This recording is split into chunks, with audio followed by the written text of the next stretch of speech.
name is Roberto Martinez. I'm the exhibitions director here at EastSide Arts Alliance. I've been here for about 1.5 years now, so I'm one of the newest members of the collective, but I'm very honored, very grateful to be part of the collective and be steeped in the revolutionary culture, right, that exists here, which is deeply rooted, right, in movements of resistance and liberation here in the Bay Area, movements of solidarity, right, third world solidarity at that, movements rooted in art, right, art as a tool for the liberation of our people, right. So, so I'm quite happy to be here and be on stage with these beautiful souls up here. I don't know if you've heard, we are turning 25 years old this year. Yes. EastSide's turning 25, but again, it's deeply rooted in many movements, right, that span generations, right? We are a continuation of many of those resistance movements from past, specifically, right, third world liberation movements that stem from the Bay Area, right? The Black Arts Movement, right? The Chicano Arts Movement, and so on. So, in 25 years, right, there's been 25 years of Malcolm X jazz festivals, right? 25 years of performances, of theater performances, of lyric performances, 25 years of arts education, 25 years of gathering. And none of that is possible without the support of all of you, right, of all of us. And so we're doing a thing this year where we're asking our community to support us with $25 a month, if possible, $25 a year, you know, if any, to support the work that we do here, right? The panel discussions that we hold, the exhibitions that we have here in the theater space, the exhibitions that we have out in our gallery space next door, one of our newest additions to the cultural center, you know, the work that we do in the bookstore, right? So there is a QR code in several tables. There's a QR code by the food table, there's a QR code by the registration table. So, you know, check it out, scan it, and if you can, donate. And if not, you know, come support us. Come to our events. If you have ideas and visions for art exhibitions, for art education programming, share it with us, and you know, we'll make it happen together. And that's, you know, also a very powerful way to be of support, right? So, so today we're here in the theater space where we have this wonderful exhibition called Style Messengers. And it's an exhibition that highlights the work of three amazing artists, three amazing writers that span geographies and generations, right? And so we're highlighting the practice, right? The art practice of graffiti, right? In allowing us to, and allowing them to share messages, right, of resistance, messages of justice to the people, not only in gallery spaces, right, because graffiti, I guess it belongs in the gallery, it can't belong in the gallery, but really, it takes life in the streets, right? So we'll talk a bit more about that. I also want to mention that graffiti, TDK, right, was foundational to EastSide Arts Alliance. TDK was actually one of the founding organizations of EastSide Arts Alliance. And so it's, graffiti is deeply rooted in what we do here, right? So much of that DNA lives in EastSide and the practices that we hold, right? Of having art made by the people for the people, right? And so we still hold, true to that, right? So I'm excited to introduce Dr. Susie Lundy, who will be moderating this panel today.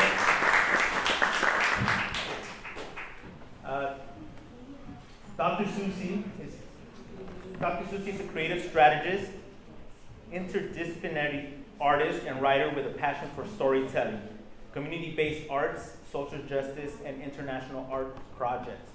She stands at the intersection of decades of work as an educator, writer, performing artist, Dharma student, and community collaborator. Her academic work includes doctorate from UCLA's World Arts and Cultures Department, where she wrote her dissertation on the connection between Oakland-based graffiti writers and the rich social political history of Oakland. She is the president of Tirantana Consulting, a consulting practice that supports organizations in program design, strategic planning, and event production. Dr. Susie Lundy, besides all of these wonderful things that she's done, she's an amazing part of this community here at EastSide Arts Alliance, and we're happy to welcome her back. So thank you, Dr. Susie, and we'll get started. Thank you. Shout out to the youngest Chester Struggle member in the back. In the orange meeting. Question. Welcome everyone. Super happy to see everybody here. It's definitely a family affair. And this show is super special to all of us, I think. And so we're just going to spend some time talking today about the legacy that's in the room, that's like captured in these cases, which I hope you spend time looking at. There was a lot of love and care that went into curating each one. I am with these esteemed panelists, and I am going to read their formal bios, but I think I'll also couple them with a little bit of anecdotal information. So first I want to introduce Zulu Williams. Zulu began writing graffiti under the moniker Serge 1 over 40 years ago. Born and raised in Harlem, Zulu witnessed the genesis of hip-hop firsthand, and his love for the culture led him to co-found PNB Nation, an early influential New York streetwear brand through which he and his partner sought to express social commentary through design, graphics, and fashion. Originally seen on New York City subway trains in the 80s and large-scale murals throughout the 90s and 2000s, Zulu's graffiti art has been documented in books, From the Platform to Tattooed Walls in Graffiti New York, and his work has also been featured in the motion pictures New Jersey Drive and Juice. And what I want to really lift up about Zulu before we jump in is that his family legacy definitely lives in EastSide, and I feel like as we celebrate the 25th anniversary, we're also celebrating the legacy of his family. Raise your hand if you're part of Zulu's family in the audience today.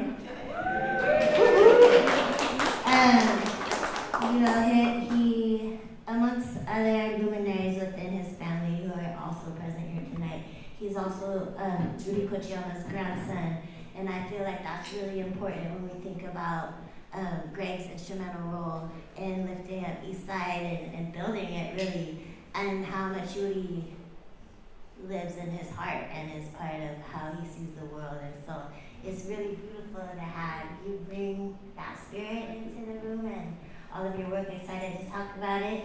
Next I'm going to introduce Spie, Eric Norberg.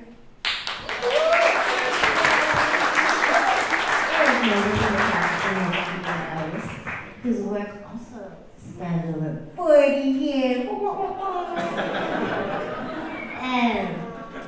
Okay, as a muralist, hip-hop, aerosol style writer, and photographer, as a high school arts educator, he equips young people with the tools to express their creativity and explore the possibilities of visual storytelling, and I will say, always at the cost of telling the truth. His art is defined by its signature calligraphy, culturally resonant imagery, and unwavering commitment to social justice. From collaborating with artists and communities across the globe to showcasing his work in galleries and museums, Eric's impact transcends borders. His writings and work have been featured in publications such as Flip the Script, Street Art San Francisco, Mission Muralismo, and The Walls of Empowerment. And what I want to say, you can give an applause for that.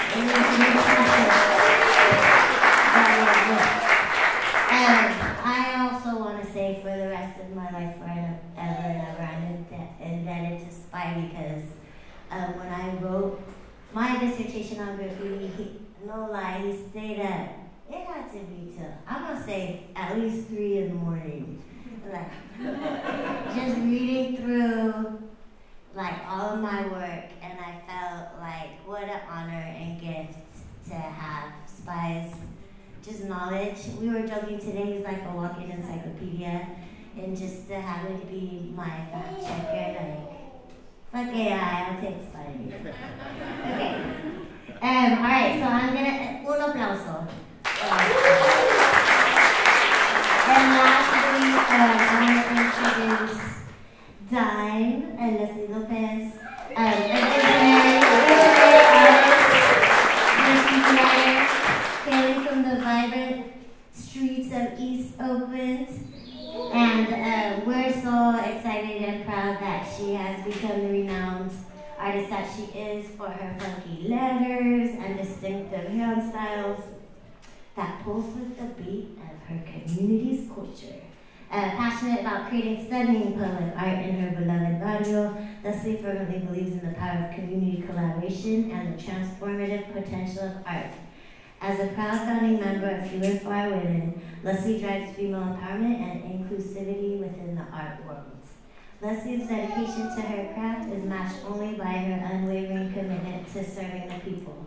As a member of BSK, Bomb Squad Kings, and a vital part of the collective core of EastSide Arts Alliance, she has cultivated her deep love for community and her unshakable conviction that art has the power to create meaningful change in the world. Can I get an amen?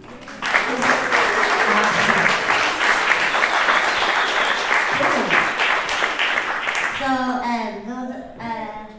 have lots of epithets about Leslie, but since I didn't run it by her first, maybe they'll just come up organically in our talk today. I think really to like place ourselves in the moment, I would like, it's really beautiful to have folks on stage like from different geographies where graffiti really rooted in different kind of time frames. So we thought it would be cool to go in chronological order with Zulu, Spie, and Dime and kind of talk through the periods of graffiti, like the graffiti movement when they were like coming of age. And so we're gonna start with Zulu. We're gonna do just, rapid fire. You'll hear more later, but just in a nutshell, like tell us how you came on the scene, what was happening, and kind of your path through being a writer. Thank you. I think for me, I feel really fortunate and lucky to have been like a child who was, a child growing up in the 70s, and witnessing or being there during what I would call the Renaissance period of subway graffiti, specifically. I mean graffiti in general, but subway graffiti. I lived in Harlem, and the #1 train was the closest train that my family and I used to travel the city. And I think the #1 train is really significant for a couple of reasons. One, it has a rich tradition and style. Many of the style masters, the Chain 3s, the Cool 131s, Part 1s, these guys did groundbreaking work. And that was something that, as a kid, I mean, maybe at first I wasn't noticing it. It was sort of like a passive sort of observation. And then it went to like, starting to paying attention and studying it, and then eventually participating. And I would say when I started to participate, I started at 14, which is kind of a late bloomer. The generations before me at their starting age probably was around 12. But yeah, I mean, just being around that, those trains was just amazing. And then the other significant thing is the #1 train layup is only like a stop from my crib.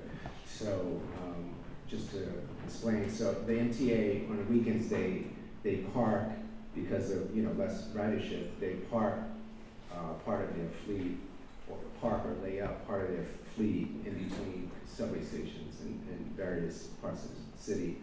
So there's one on 145th, between 145th and 137. So that was, just walking distance from my house. So I think I was kind of destined for it. So yeah, that's kind of my entree into the whole rap scene. Cool, thank you.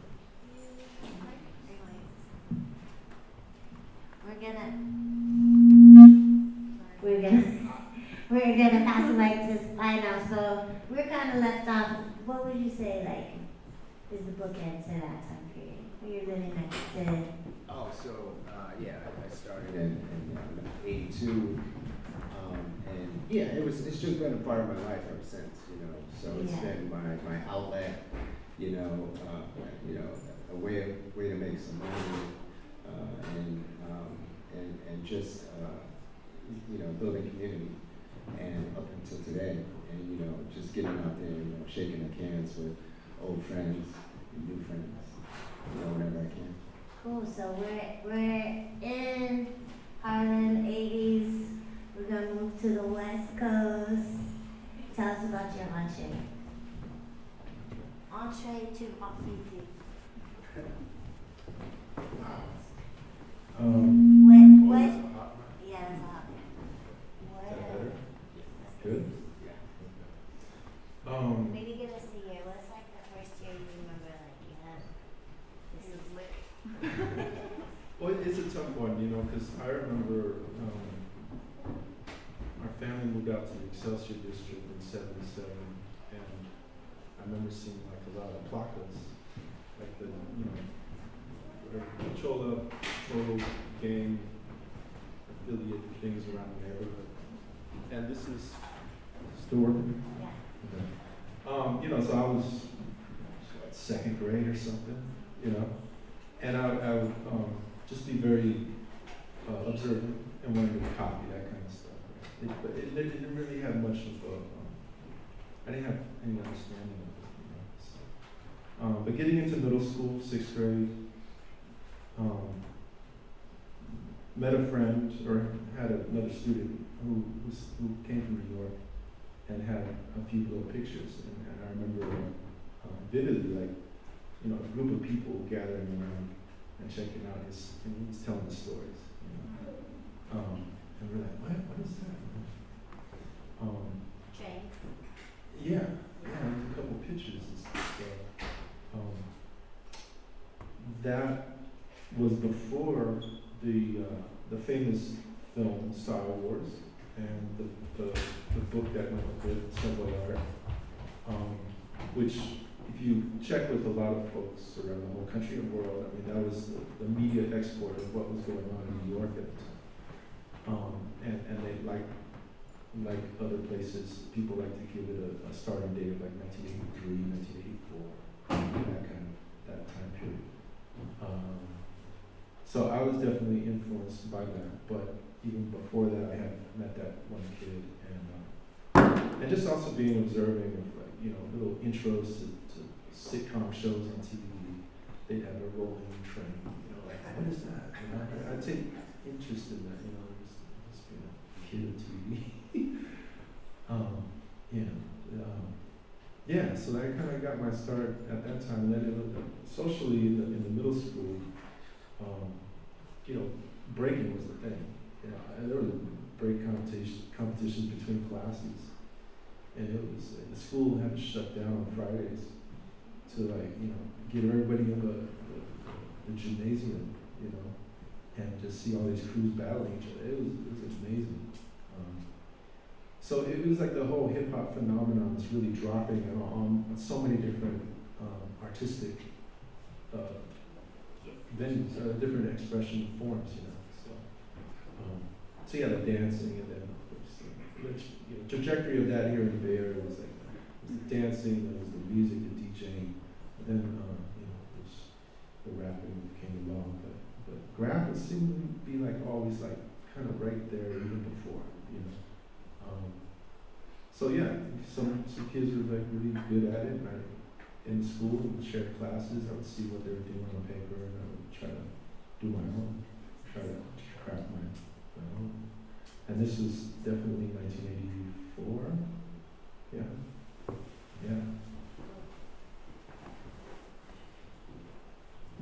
All right, so we're gonna keep moving forward in time, and I'm gonna circle back to everyone on the panel, but just to round out the cipher, Di, can you talk about your awakening to graffiti and what that looked like? When was it? How did it impact you? So you were 84? So now let's move up a couple notches.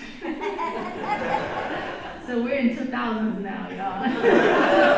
99, maybe.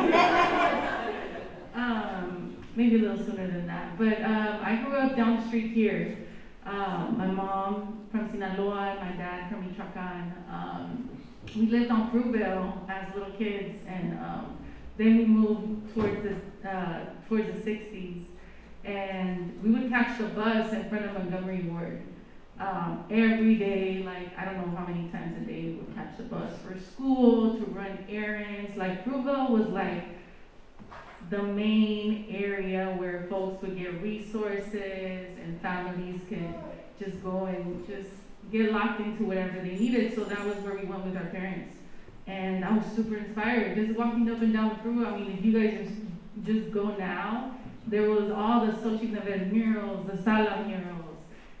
So I was super inspired by all that as a kid, just the vibrant colors and things that were on the walls, including a lot of the Cholo writings or the neighborhood hit-ups. Like, that was like super influential for me as a child, just trying to figure out like what our walk was that day, what was new on that street that day.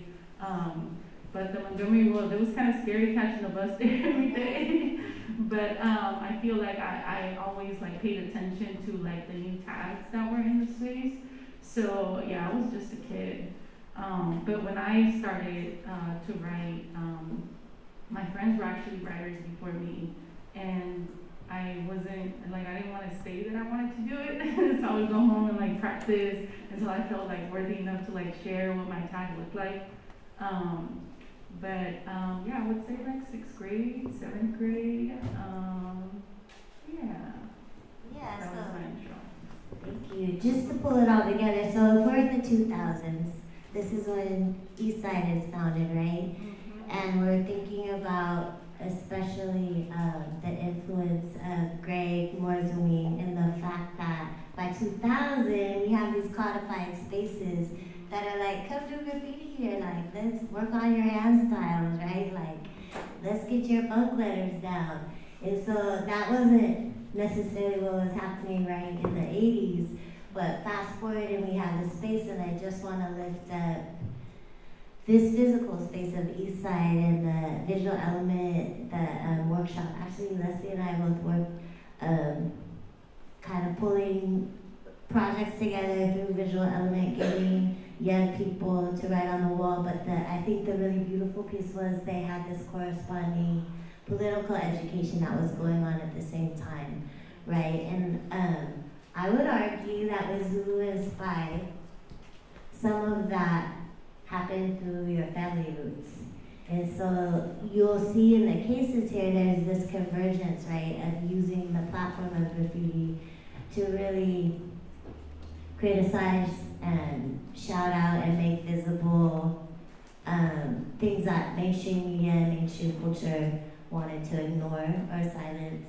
And so just interesting to think across these three, like, how those pieces all come together. So I want to lift that up a little bit more and ask Zulu to talk about, yeah, like how, when you think about your family and your family's legacy, how those connect for you. Like, if you could kind of share some of the intersection. Well, like you mentioned before, you know, Yuri Kochiyama was my grandmother, and I think in terms of what we did at PNB, and I'll walk through visually what that looked like a little later, but what we were doing in PNB was definitely, our graphic storytelling, I think, was definitely inspired by her. Speaking for myself, it was a bunch of us, but yeah, I mean, her, you know, life's work in solidarity, her emphasis on studying history, I believe that those are some of the pillars of what we use in terms of how we express ourselves visually. So I would definitely say that that she was a big influence there. But I also want to give flowers to my mother-in-law and give her recognition to Amiri. She's a New York public artist and community activist. And actually, she's been commissioned to do a art installation at a BART station next year. So that's coming soon. But in the 70s, she was a mural director for like a summer youth program, and they painted some iconic murals in the Lower East Side and Chinatown in the 1970s. That was like a reflection of the immigrant communities and urban life. And if any of you in the audience were in New York in the 70s and you kind of remember seeing these big murals, in Chinatown and Lower East Side, that was my mother-in-law. So she also, and I remember as a kid just being down in Lower Manhattan and seeing those murals and how that affected me, just being really struck by the scale and being struck by the imagery. And I knew her as a kid. She went to high school with my mother. She was like someone I knew my whole life, and just having that knowledge that I know her, and then later she literally became my family. But I would say those two. So, burning question I have to ask. Did your grandma give you any feedback on your graffiti art? Oh. She loved P&B. She loved the P&B stuff for sure. She was always supportive, Yeah, she was super supportive of anything I did art-wise. Yeah, she was always cool with it. Right. Yeah. Yuri was cool. I didn't know if she had like color theory critique. She's like, but your bars are kind of thin right there. Actually, to that point, that's kind of funny because she had a beautiful hand style. And it kind of reminded me of graffiti. And not just her, but also her husband, my grandfather Bill, also had an ill hand style. And it was very graffiti-ish. Yeah. And she could have critiqued me and gave me pointers because I was never really good at tech. Okay, we're gonna go in the same order, and it's just been really a joy over the past few days kicking it here. These folks have been working on a mural adjacent to here, so hopefully everybody gets to check it out while you're here today. But part of what we've been doing is just talking story and learning about, legacy and family. And so I'm excited. Spie has stories for days, but we're gonna focus on just like where you come from, like how does that connect to, and how does that inform what you decided to put like content-wise in your art.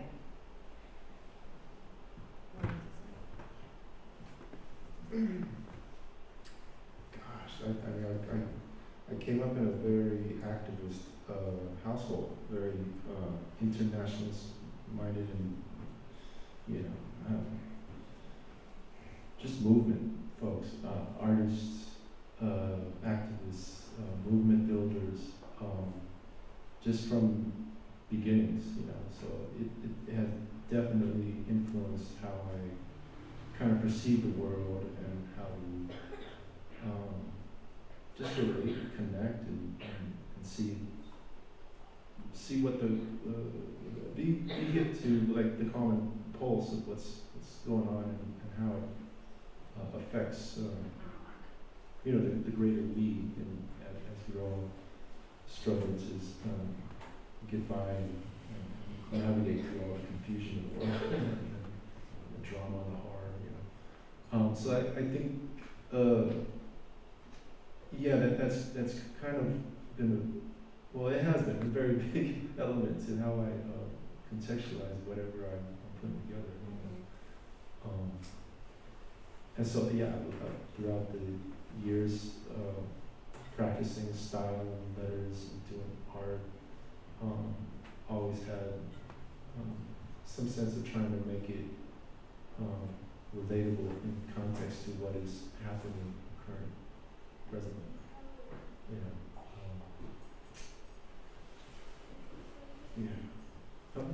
Yeah. What's the So So I'm also gonna do a similar follow-up. I know you have family in the house. I'm not sure which family. I think Elena's here. His mom's here. Oh yeah. Okay, so and there's Pops. I think it would be wonderful to just follow on the same theme. So like, what's the feedback you get from your fam on the work that you put out in the world? I've always been very supported by my family. Thank you so much. They never let me stay overnight in jail.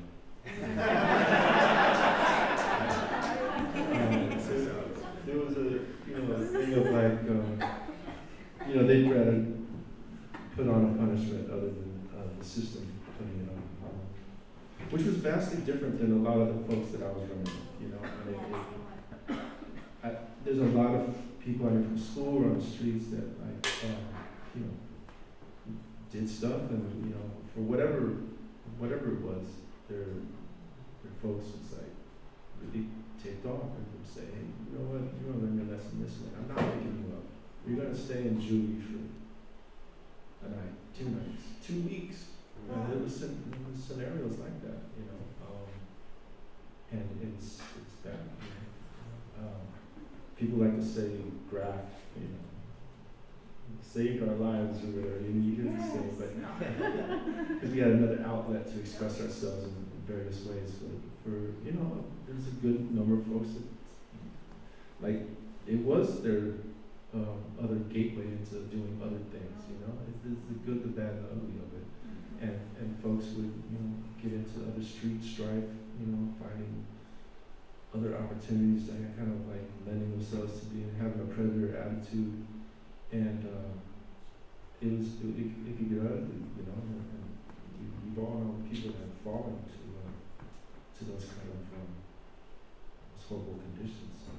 But yeah, so my family's been supportive. I think one thing that always stuck with me is that they could always support me if I had a thought behind it, a thinking mind behind it. If I went into something without much preparation or calculating my risks, they couldn't, and I was real.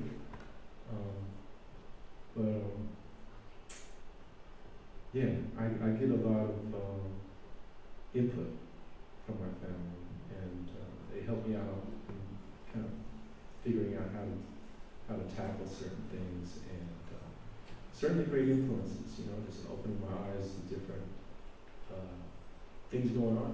Yeah. Artists to take notice of. Something you have a family compass. Yeah, I certainly do. Yeah. Thanks, Mom, for always letting me stir the wheat paste.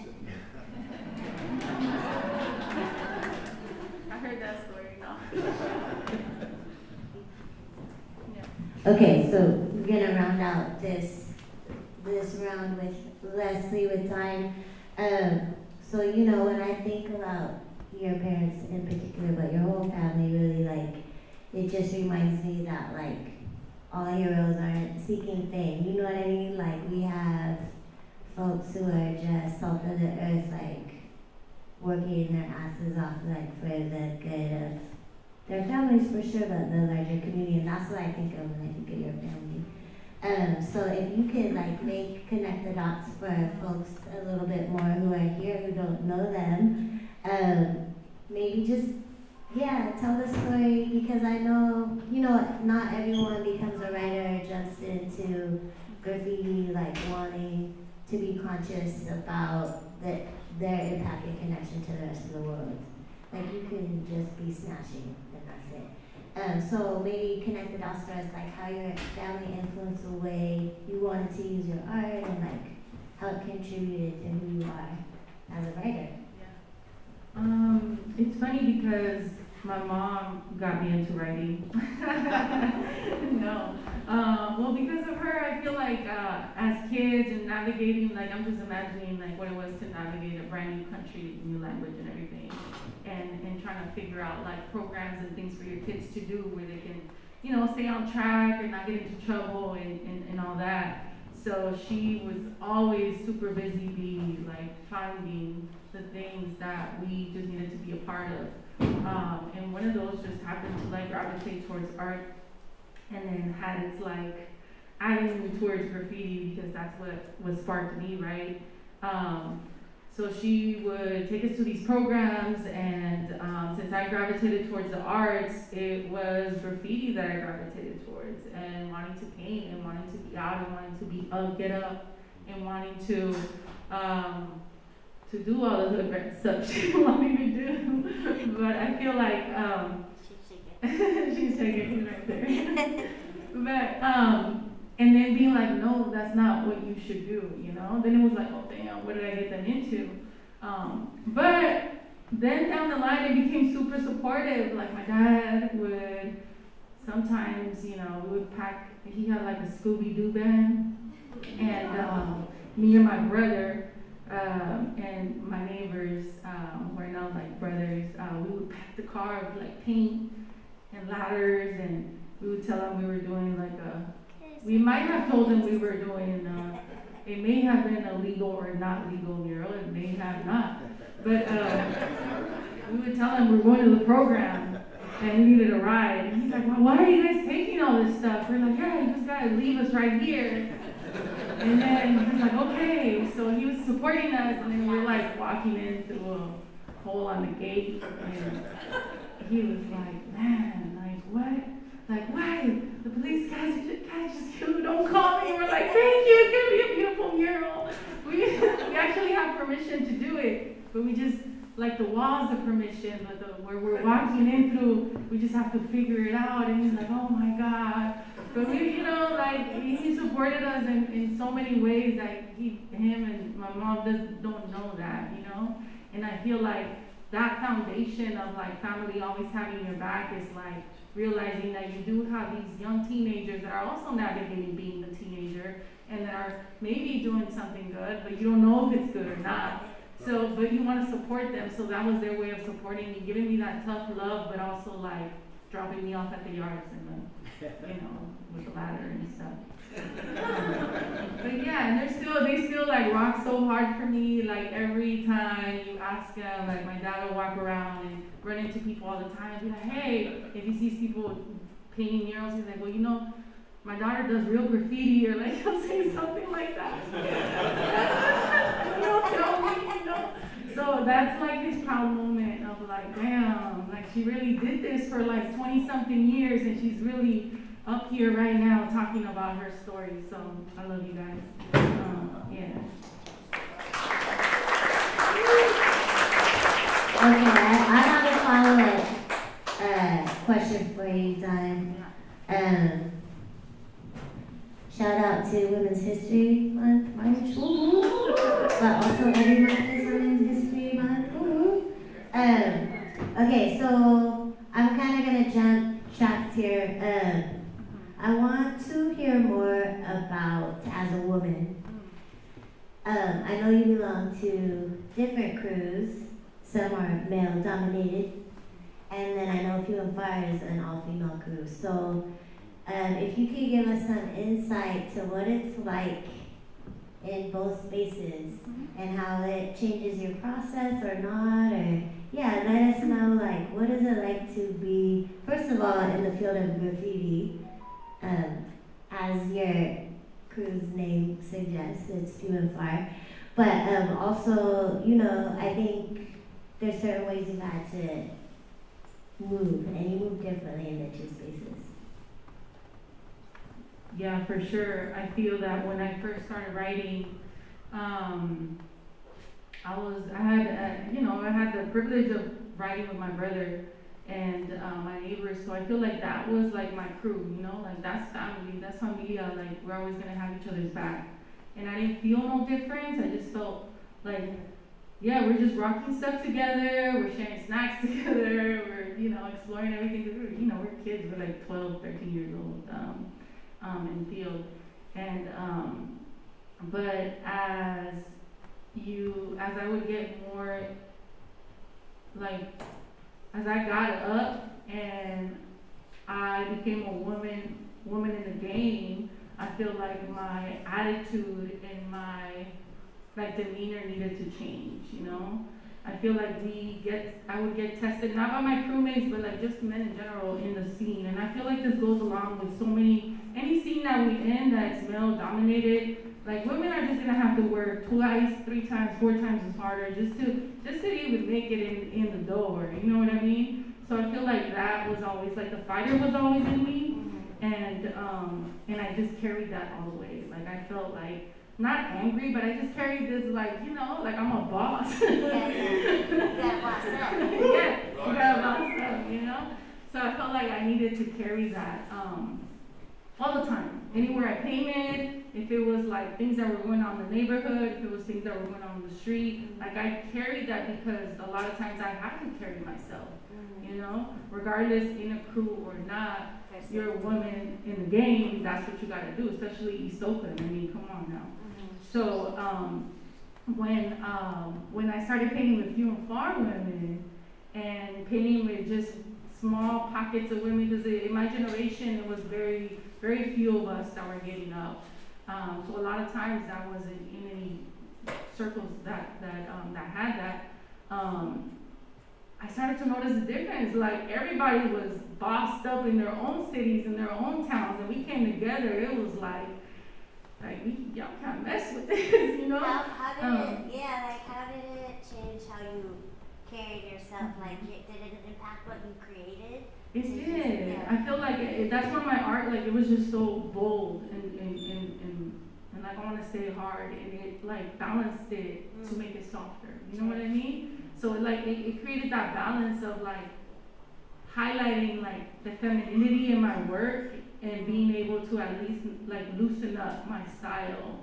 Instead of being like raw in your face, I'm like raw in your face but like a little swag, you know? I don't know. But I feel like that's what happened. And then also carrying, like we would all carry our own, we carried that same energy, but as a crew, like as women in the crew, we would be able to have each other's back like no other. And it affected my style and my process because I didn't have to like run away to do something when the boys were painting, or I didn't have to, you know, we would just all have each other's back. Oh, you need this, we got this, here, go here, oh, go to my house, or you know what I mean? And it just kind of like gave you a whole nother element that I didn't know. You know, we were all we got. Yeah. Mm-hmm.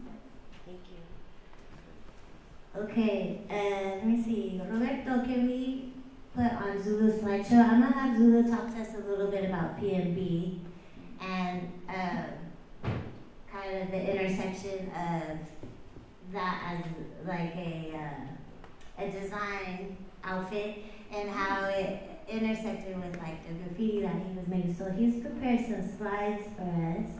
So specifically, yeah, like if you could make some of the connections for us between like PMB Nation, maybe for folks in the room who aren't 100% familiar with PMB Nation, like, yeah, what is it, how vast is it, and how does it connect, you know, its graphic language to graffiti? Sure.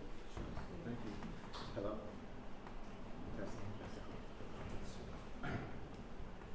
Thanks. Yeah, so for those of you who don't know, PMB Nation is a early New York streetwear brand founded by Brew, Luster, myself, West, Shara, and some. And we were, you know, a diverse group of like-minded friends that, you know, we had similar interests in music and pop culture, politics, and art. And we went from hanging out together and going to school together to starting a business and building a brand. And this is like 89, 90, so it's like open, wide open field of white space. I don't even think the term streetwear was even existed at that point. So what we saw lacking was like authenticity, social consciousness, and like a deeper dive into the nuances of the culture. And I can't really talk about PMB without talking about FC. So within PMB, Wes, myself, Brew, and Bluster were part of a Bronx graffiti crew called FC, which stood for First Class or Famed City. We were just known as painting thematically as a unit with strong concepts. So I could walk you through a little bit of both.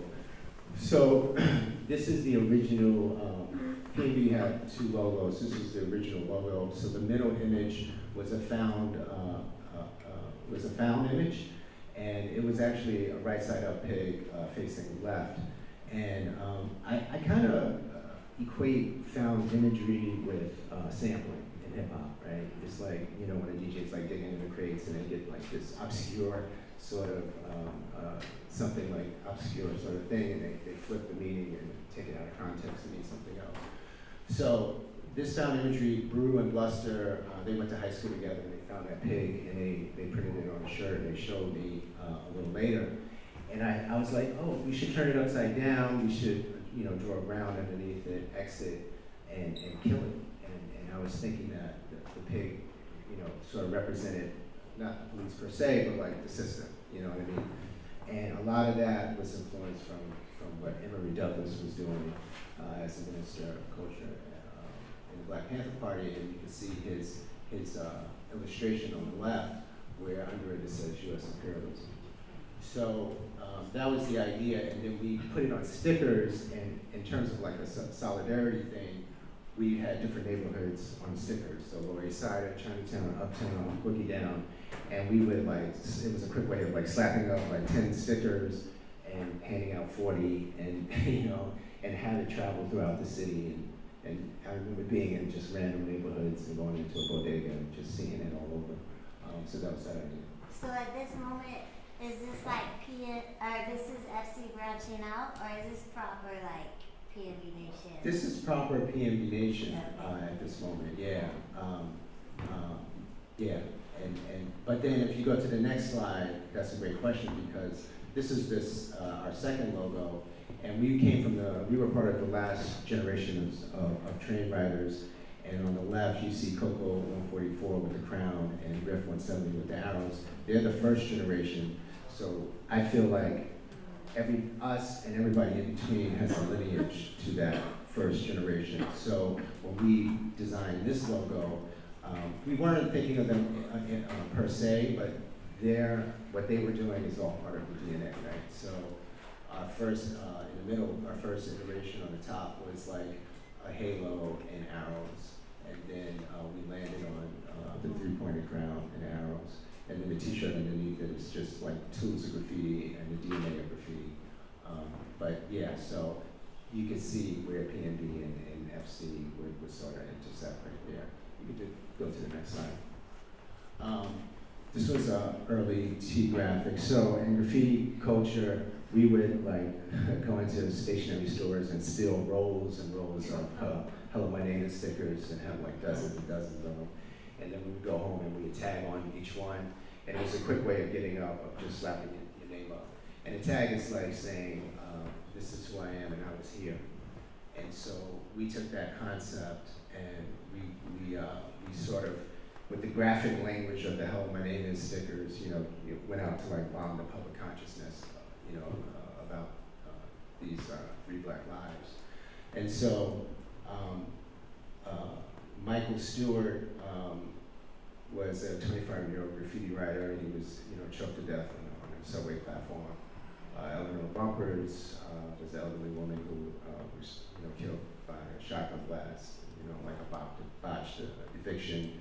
And Philip Pinnell was like a 16-year-old boy who was you know, shot in the back. They attest with his hands up. So this was just we wanted people to, you know, just you know, like, wonder who were these people, or who are these people, and what's the connection. So that was the concept behind that. And then the image on the right, which was something that inspired us, was how the New York press, you know, their slant on it, saying cardiac arrest. You can go to the next slide. And sadly, we revisited, in the summer of George Floyd, we revisited that concept as FC, and you know, added dozens of other names. Next slide. So this T-shirt graphic was done over 30 years ago. It was around the time that LA was rebuilding from the riots. It also was a time where the NBA was about 80% black, which was an all-time high, and conversely, all-time low for white players. And yet the logo then, and even today, has a silhouette of a Hall of Famer Jerry West, harking back to like an older, whiter league. So we took that irony and just simply changed the silhouette to be to have Dr. J Afro, and changed the colors from Old Glory to the Black Liberation flag. This was around the same time that Chris Jackson changed his name to Mahmoud Abdul Rauf, and who refused to stand for the national anthem. And after being suspended, he made a compromise with the league that would allow him to pray. Next slide. So this is the dates series. So like I was talking about, like Yuri's influence of like studying and connecting the dots between the past and the present. Like we felt that was very powerful.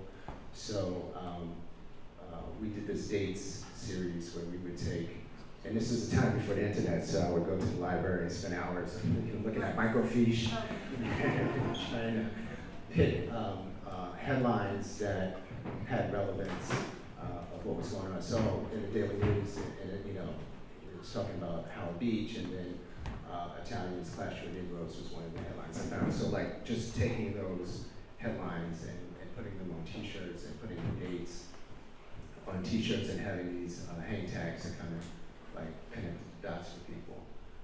So that was the idea there. And we'll go to the next slide.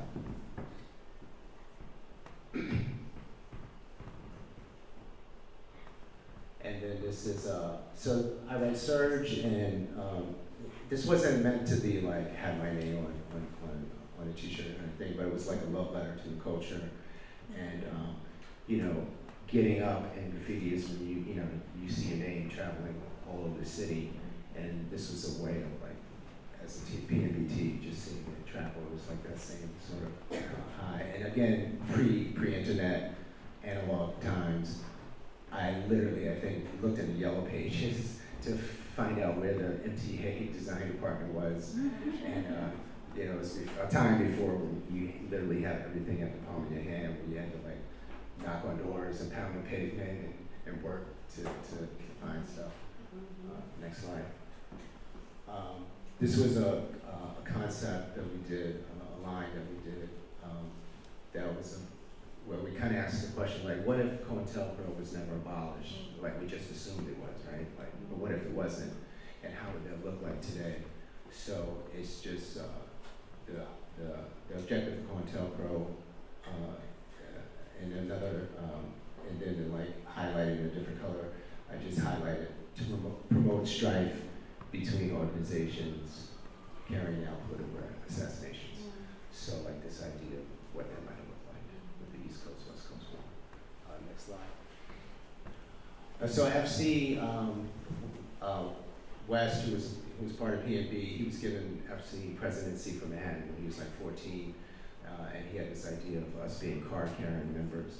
So that's what that looked like. And then on the left is like to stay organized, a membership list. You see Spie and Yuri there. Next slide.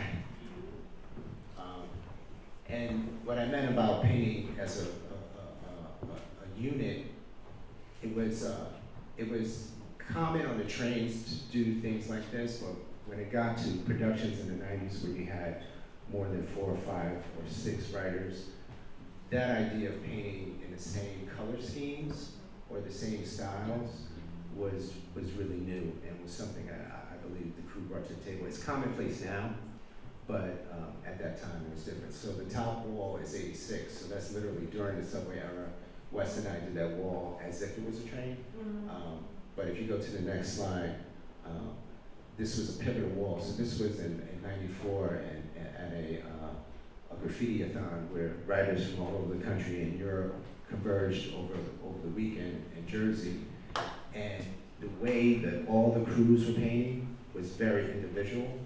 even if they were in a crew, everybody had their own like color scheme, their own background next to each other. And we came and we looked at this as a battle, so we had our pieces parachuting onto a battlefield. And that idea of a concept changed the game, because literally right after that, everybody to this day, that's pretty much how crews paint productions. Next slide. So, you know, we always had this sentimental thing about like comic books and about Saturday cartoons. So on the bottom, the Fantastic Four, and this is another thing that crews didn't do before we did it. Instead of like drawing out the actual characters, we took their attributes and incorporated into our pieces. So Dash did the Human Torch, Wes did the Invisible Girl, Chris did the Thing, and as a dedication to tribute to Dream, rest in peace, I did Mr. Fantastic with the arm stretching. Next slide. And this is just to answer your question about the synergy between FC and P&B. So on the left, it's a Lower East Side wall, Chinatown wall, with Blue and Bluster, and on the right is P&B graphic. And next slide. And then this is also on the Lower East Side, like, kind of reminds me of what my mother-in-law would do, like this sort of large-scale mural. And we did this for our heroes, and then we had a t-shirt graphic series for our heroes. We had a Billie Holiday that said Uptown, John Coltrane, and then a Beezer Compost that said Lower East Side. So that's kind of like how they got it. Yeah, one light mic. Okay. Yes.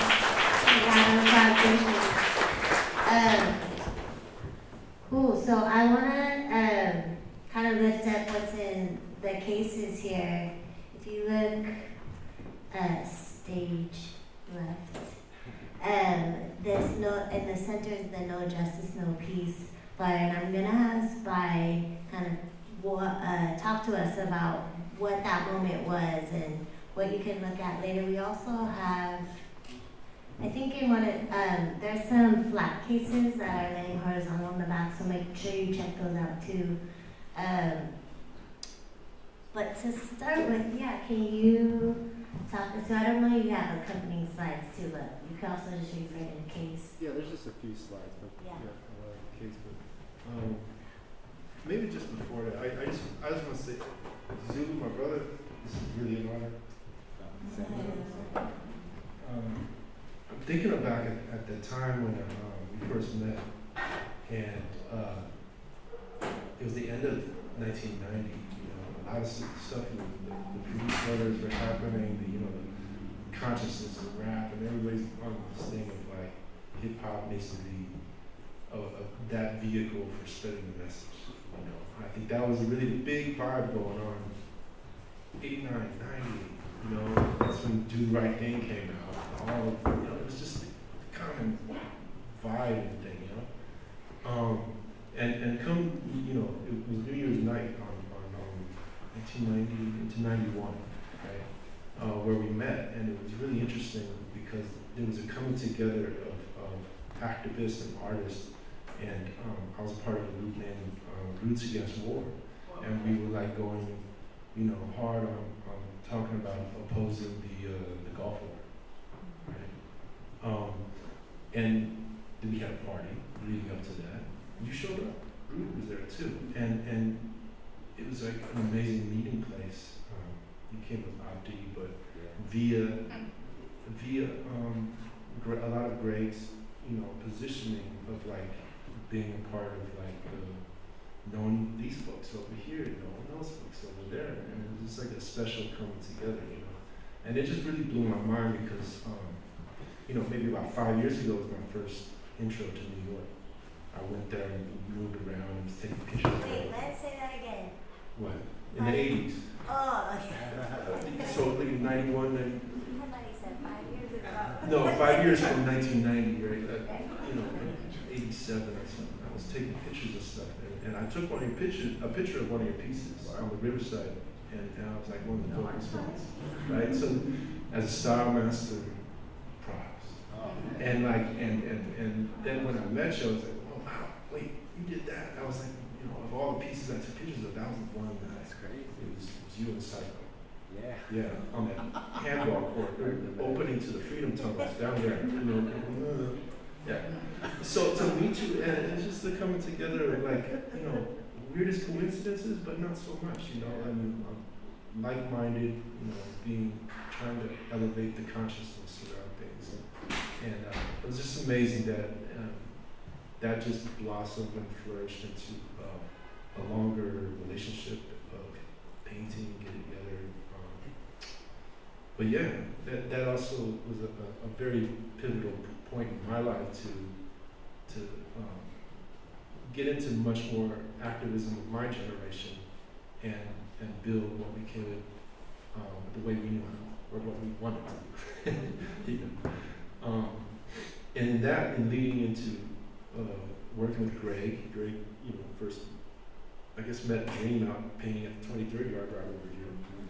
It's like, hey, check out this George Jackson book, and, like, yeah, you could do some stuff with that, At the same time, that's when I hooked up with Dream, and we did our first piece. You probably saw the slide. It was no justice, no peace for racists.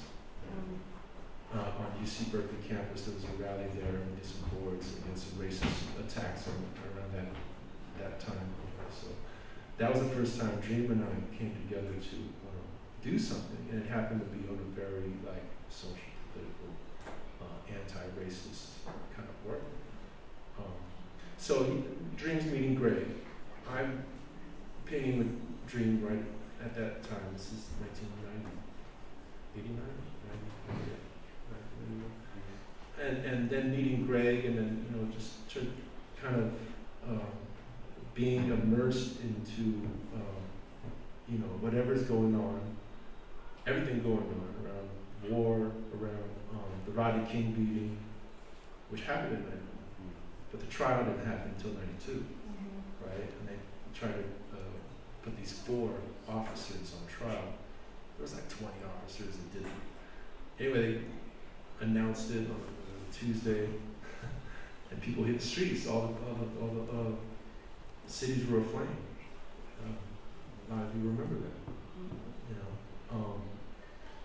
and there was a lot of graph that went up.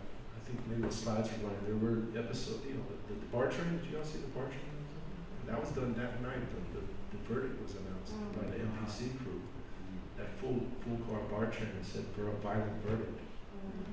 And riders were going out. One, it's a good way to get up because all the cops are busy going after people in the streets. And it's like, and there was martial law in San Francisco.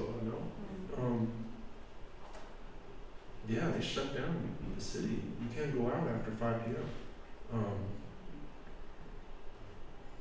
I got caught up in that. I was in Santa Rita for 3 days, but that's another story. But anyways, Greg got us together to think about what is our artist response, our writer response to the Rodney King beating, and that's the famous chant in the streets: "No justice, no peace." And that was being projected everywhere, all over the news, and everybody was in the streets saying it. So that became the title of our show. As you can see, the case of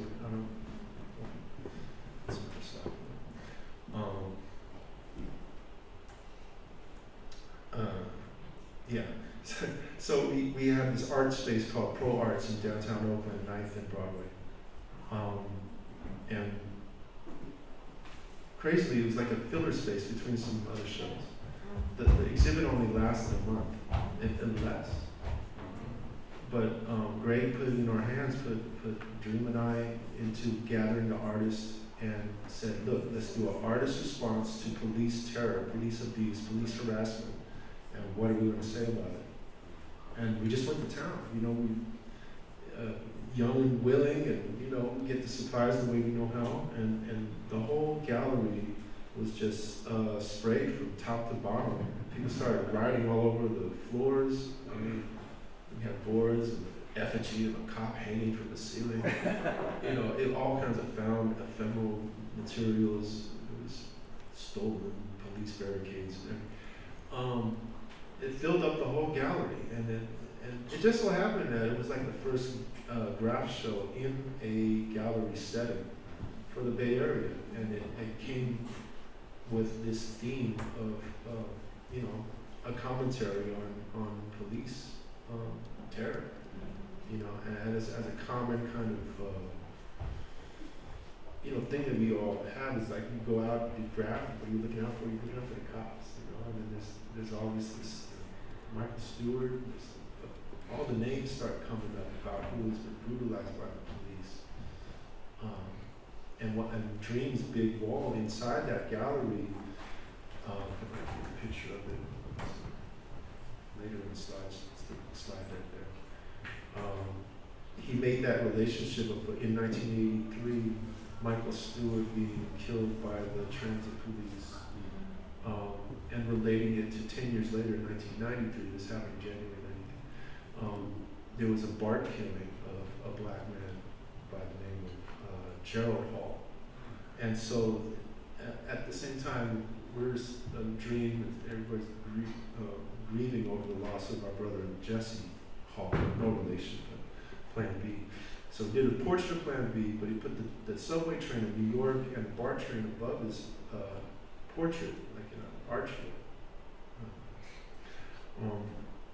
And relating that there's this 10-year semblance of and continual, you know, terror by the police. And a lot of the photos are probably not up on the screen, but That's it. yeah, this one right here. There's a Dream. It was 10-year anniversary transit authority killing in New York City, graffiti writer on justice. Yeah. Another shot of the other side of the gallery, which is, you know, written on tremendously, photos on the walls. Kind of similar to how we are showing things here in the gallery now. It got a great response. We showed up on the front page of the SF Chronicle. You know, we got a lot of press.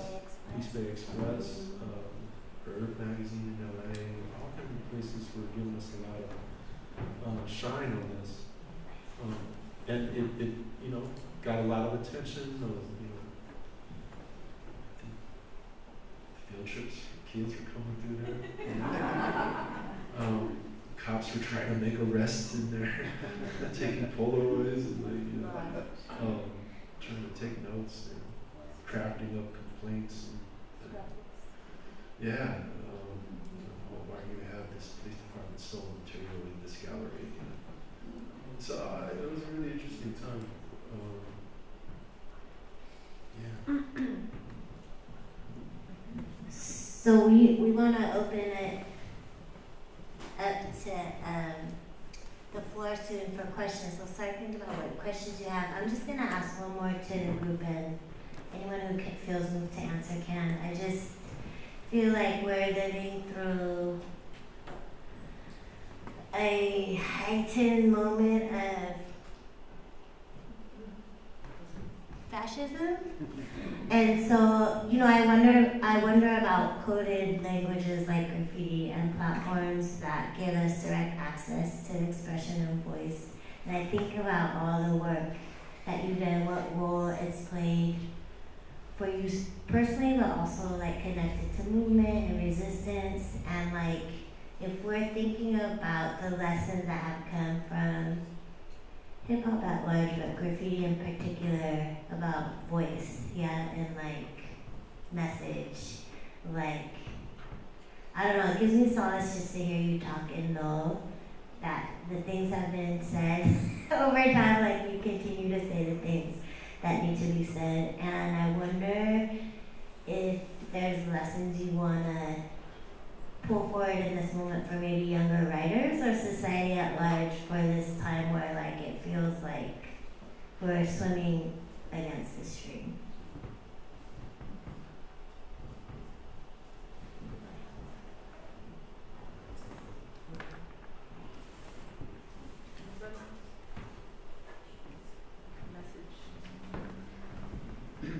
I mean, yeah, I mean, to your point, this time of fascism and just when there's a threat on social justice and at a time where like rampant racism and you know, just you know, threats to or attacks on our freedoms and human rights and what have you. I think just looking back at this time and what's been said on the panel, it's like this is the time when it's right for people to create art and express themselves. And I think that's what's going to happen, and getting together with like-minded people and coming together as a community to express, you know, for that expression. I think that's going to happen. Yeah. I would say keep waking shit up. Yeah. That's the role of the artist, you know. You gotta disrupt, because sometimes our voices get muted and they're not loud enough. But somebody's gonna see that banner, somebody's gonna see that sign, somebody's gonna read that sticker, and you just gotta keep making it, keep making art and keep telling that story, so that the next generation can learn from it and the next generation can learn from that.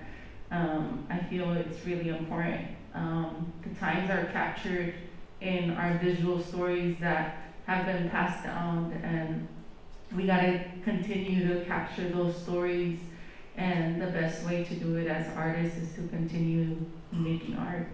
And yeah, wake it up. You know, the good old Palestinian steadfastness, you know, the constant, the keeping it, the resiliency of just representing and not backing down. Like, well, I'm going to be here, and you can't move me. You know, and I'm over this last year, there's this thing that keeps coming back in my mind. I think it was a quote from Faith Ringler. I think she said something to the effect of, if somebody tells you not to do something, it's your responsibility to amplify it and do it more and more. You know? And, you know, don't have anybody. Tell my kid I'm glad she's asleep right now. I guess the context matters. But yeah, it's the truth-seeking pathways is just it's constant work, you know, because we live and are struggling and surviving through a system that is constantly trying to divide us and trying to pull our attentions away from the real topic at hand. You know, it takes a critical mindset. It takes the openness of seeing that there are people that are getting a voice, and certainly some voices that are always getting a certain voice. And media is keeping everybody on a very short-term memory span. And we got to just tap into that and speak from our own hearts and our own truth, which should represent what a greater number of people are also feeling in these times of despair.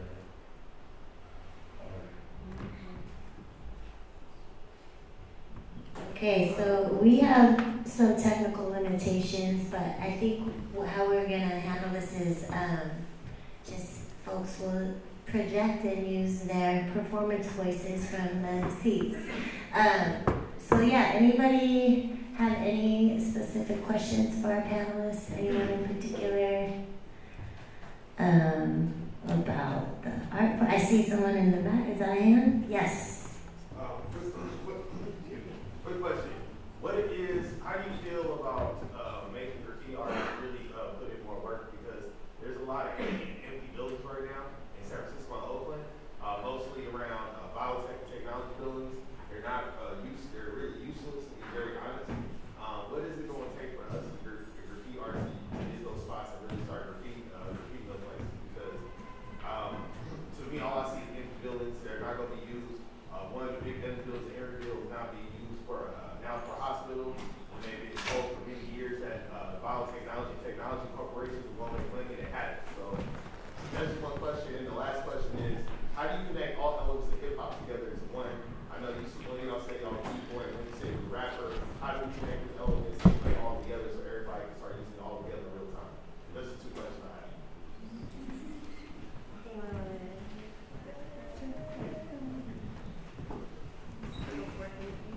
The first thing I thought of was that what's the scenario of those buildings in LA?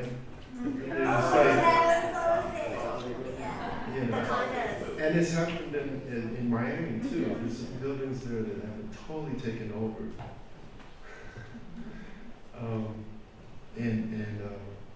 I don't know what they look like right now, but I know there's a lot of fancy money putting into the security to make sure people don't go on it. It started breeding more and more freedom of expression. People were skydiving off of that thing.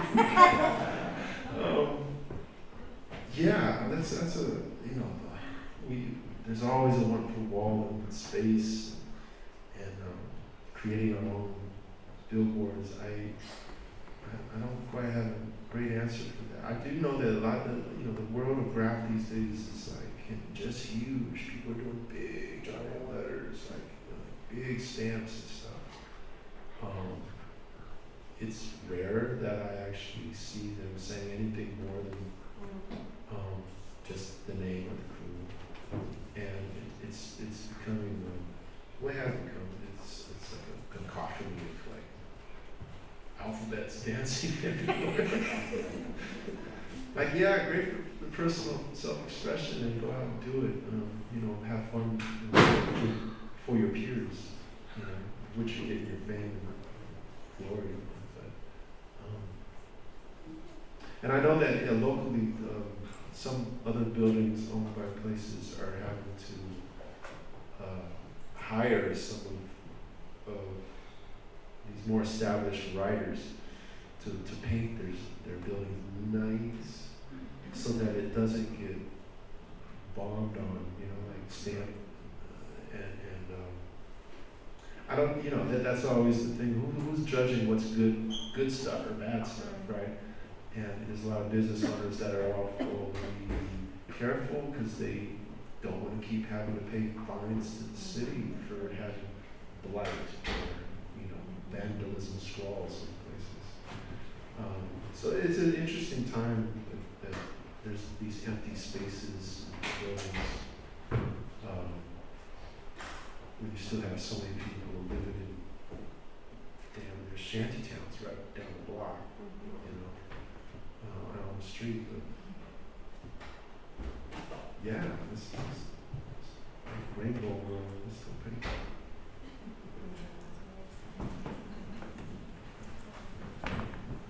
Yeah, I mean, to your second question, it's like when you asked that question, I was thinking like back to the 50th anniversary of hip hop, and we didn't really even see like the coming together of the elements for that. It was very much just about rap, about the music. Yeah, I think I wish it was a more coming together of the elements. But I agree, like we need to get back to that. And that was, you would think that would have been the time and place to do it. Yeah. Yes. Hi. Thanks so much for the talk today.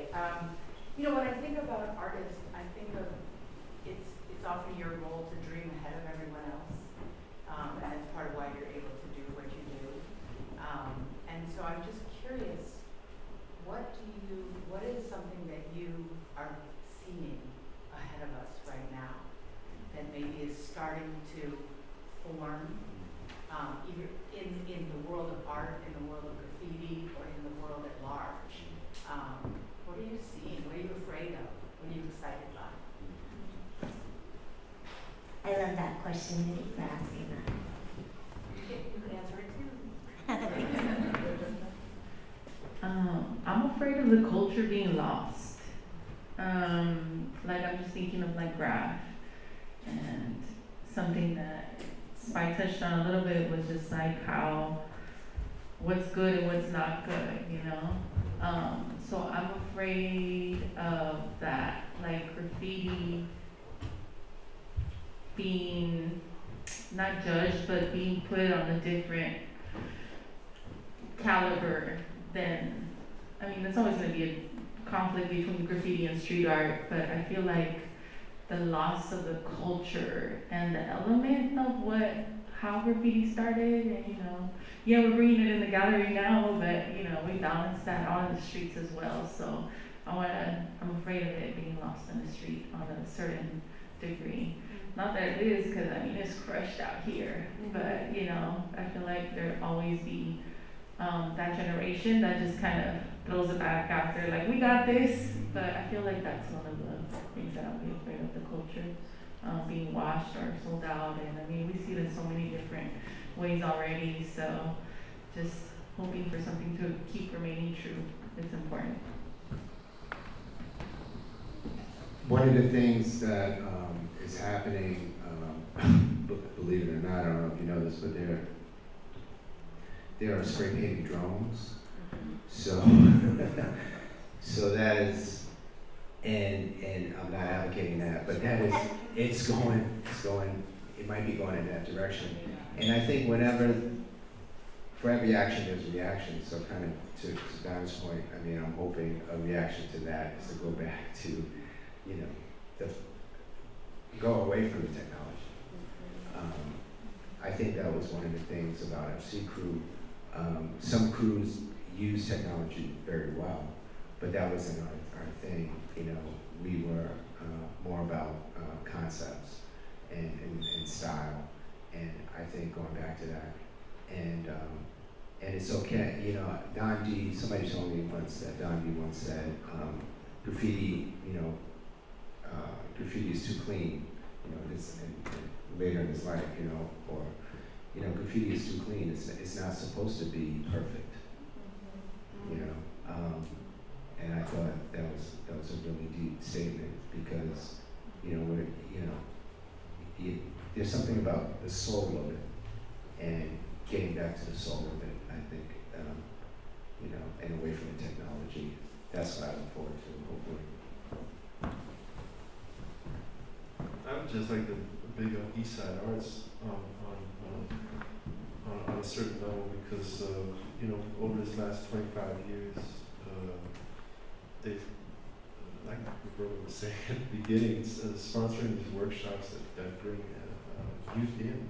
And Leslie, you really part of a lot of what you saw, a lot of collective building for the movements that were happening, and youth input into making banners for different causes. I think from, I guess, throughout the 90s, we're dreaming myself and the rest of the TDK crew, and similarly, FC working within the crew provided a way, but there was this link of taking it to the next level, where we're bringing in youth to like work on projects that focus on a common, had an agenda involved with common like causes to build upon, you know. And I think EastSide here really did help, and does continue to help create that. I mean, that's where I met you, right? Like, I think it was at a base. But it was like bringing to see, okay, let's study our letters, right? But they, you know, what are you going to say with it now? You know, then it's like, sit down, okay, let's do some next step of just more than just name. Let's play with the phrase. Let's take it further. And now let's apply it and take it to the street. You know, when there's a mass action happening, so that there was a young influence that was that's been making that happen. There's plenty of walkouts and other protests and and how will that manifest? So just got to keep working with you know, these opportunities to build workshops and bring a common space together to make that happen. Cool. So in response to that question too, I'll just say closing, because we're gonna move into reception mode shortly. You know, I think what I've always loved about the culture is an idea of mutual aid, and I think that's something we really need to lean into right now. in this present economy and political climate? Like, what are your relationships, you know, and with whom? And like, how do folks show up for you?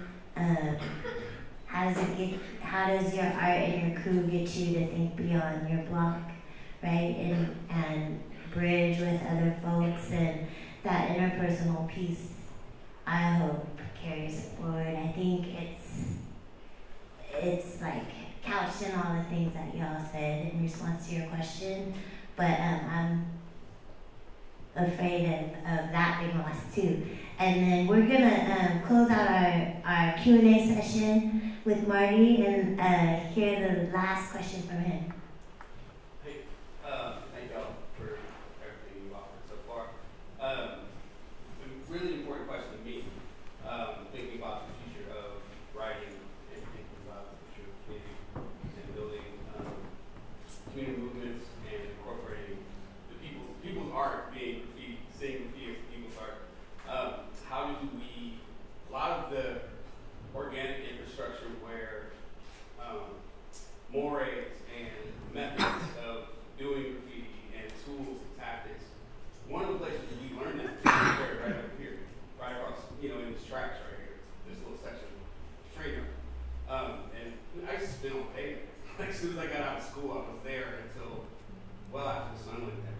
You know what I mean? I was there like literally every day for like my entire junior high school time. And like that's where I learned it, and that's where we learned about tools and techniques and all these other things, right? I feel like the internet plays that role, but it's kind of like I don't know, it's not quite, people don't learn the things that they're supposed to learn in it, right? They don't catch the ass whooping when they ride over near Martin Luther King's been there forever, right? They don't learn, you know, the progression of it, right? Like throw up goes over tag, piece goes over throw up. You know, those kinds of things, they don't get the amount of effort, and they're losing some of that context. As we move forward, how do we adjust, given that that's not being learned, and that's being walked over in a, you know, wonderful art city like Oakland is being trampled upon, actually. Like, how do we move around that? How do we course correct for that? And with this group of minds at the table, I'd love to hear results. It's like when we try to do school on Zoom during the pandemic. Oh yeah, that ain't work.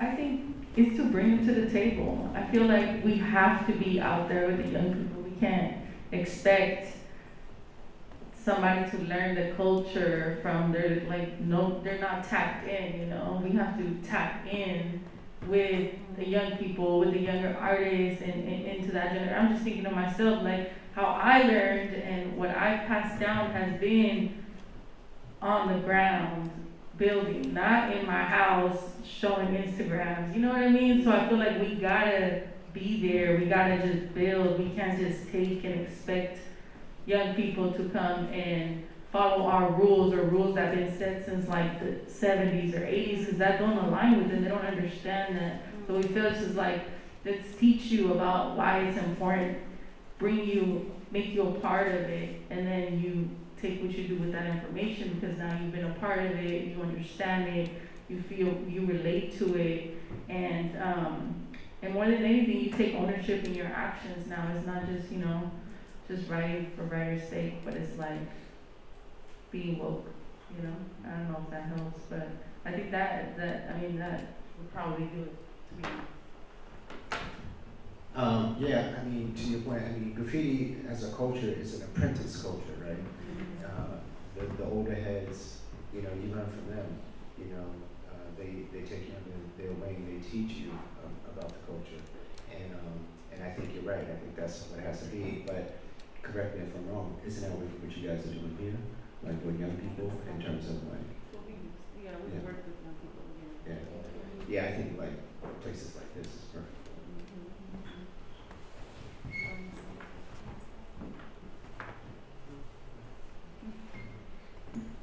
Could I say one more thing? Just before we close up, I just want to thank a few people.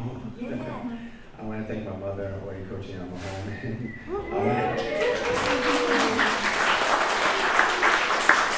home.